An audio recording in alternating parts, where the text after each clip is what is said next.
Hi, and thank you so much for giving me your feedback on the essentials for success in a faculty development program in preparation for a telephone interview that I was offered last week. So I'm actually uh, I'm actually letting you know that even though your feedback was amazingly just what I needed and really helped me prepare. And I think I just did a great job. They didn't offer me the opportunity to go on in their process, which was a little disappointing.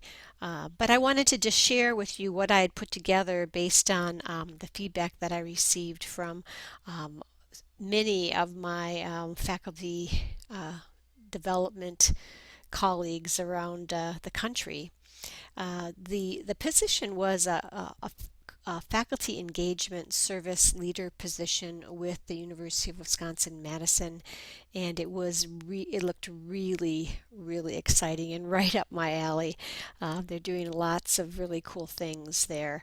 I thought that the position was a perfect fit for my background and certainly would also be room for me to grow in that position as well. Um, and One of the things that I'd ask your feedback for was to help me really think through what would be essential for success in a faculty development program. And what I uh, came up with, based on your feedback and in my thinking along these lines as well, is that for a faculty development program to be successful, it really needs to be aligned with the organization.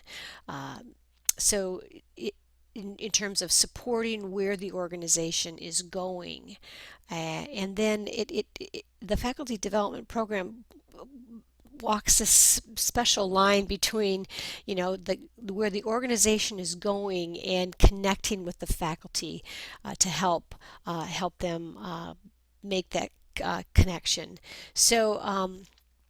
So connecting with faculty and in many different ways, meeting faculty where they're at, respecting the talents and skills of the faculty, hugely important for the success of a faculty development program, as well as tapping the talents of faculty. I mean, I know all of you mentioned this as well, but in my experience, proves this as well, is that many of the programs that I've initiated have been successful because we've tapped the talents of veteran faculty, of master teachers, and have used those talents to connect and share and assist in the development of other faculty.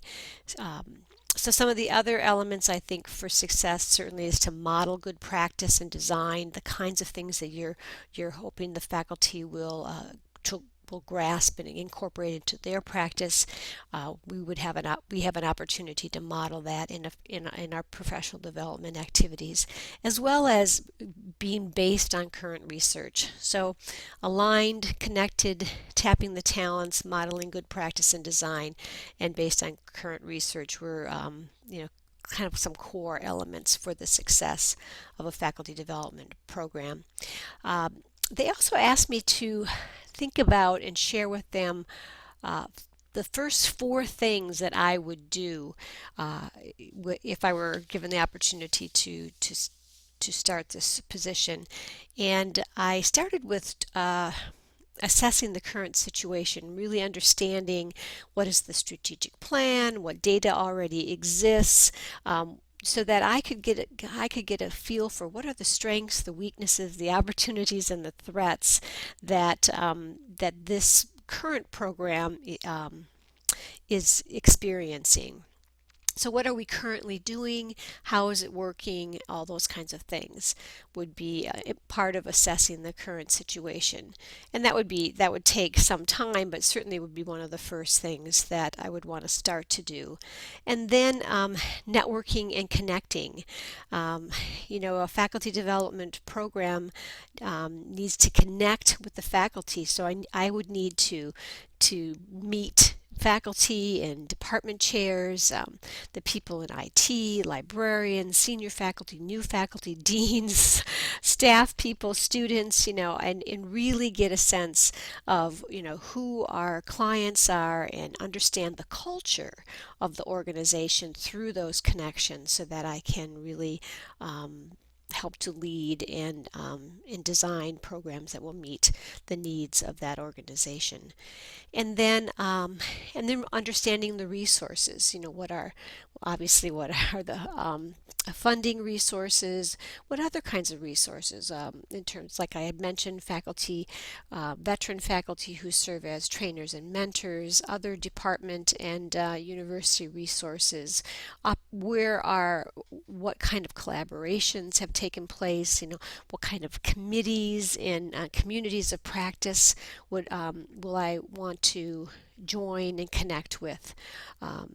And who are the change agents in the organization? So lots of work around resources, and also understanding the history, understanding what has happened before to bring the organization to where it's at the present time. So those are some of the things that I thought were important for the first things that I would do. So with that, I just want to thank you again for your assistance. It's always a great experience to apply for a position. You learn a little bit more about yourself, and you stretch your thinking in that regard, as well as learning a little bit more about another organization and where they're going. So for me, it's on to other things, and I appreciate the time that you took to give me your feedback. And if I can ever help you in any way, please let me know. Thanks. Bye bye.